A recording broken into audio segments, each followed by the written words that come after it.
Hi everybody, welcome to E Prime for this evening. I am Daedran. Carnival in Jamaica on the verge to rival Carnival in the Caribbean. Like bees drawn to fresh pollen, Carnival enthusiasts flooded the streets of Kingston on Sunday for the highly anticipated Road March. Both first-timers and seasoned revelers made it a must-attend calendar event. Even expectant mothers joined in the festivities. If you have not come to Jamaica for Carnival, make next year your next year. You do not want to look at the bar. I think it's because I grew up listening to soca that made me a fan of it. If you think my headpiece is beautiful, you should have seen my back piece. My entire costume was immaculate. The vibe is immaculate, spectacular, amazing. I don't know everybody loves Jamaica. Jamaica is the Beyonce of the Caribbean.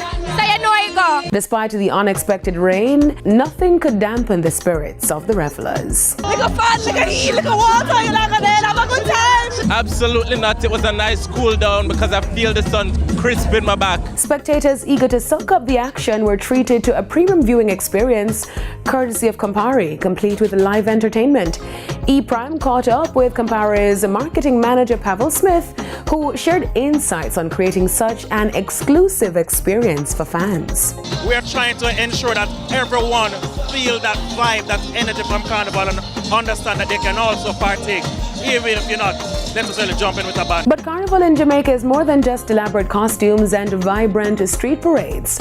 It's a major revenue generator for the entertainment industry, creating vital connections across multiple sectors with major spillover into the hospitality sector. EPRAM also caught up with key players in the entertainment and tourism industries about Carnival's broader impact. Vendors are making a lot of money, the people in event production, the DJs, the caterers, the bar services, the liquor companies. There's so many people that are making money out of entertainment. Like, oh my God, I bear US on my cash register. I bear US, the tourists them come out, they definitely love Carnival, and I love that they love Jamaica, and they choose to celebrate with us. You don't even talk about food.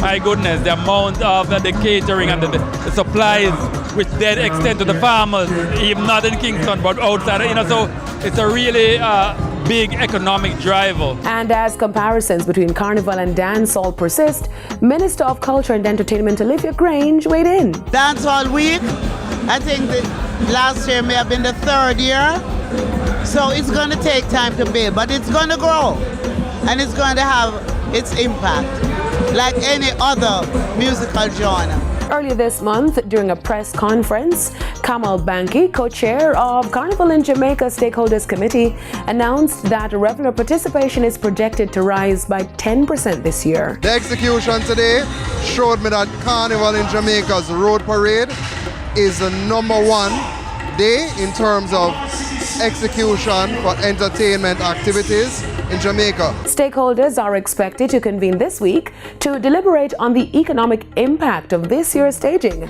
Last year, Jamaica Carnival generated over $95 billion and benefited more than 100,000 people. That's it for E Prime this evening. I'm Daedran. Thank you for watching.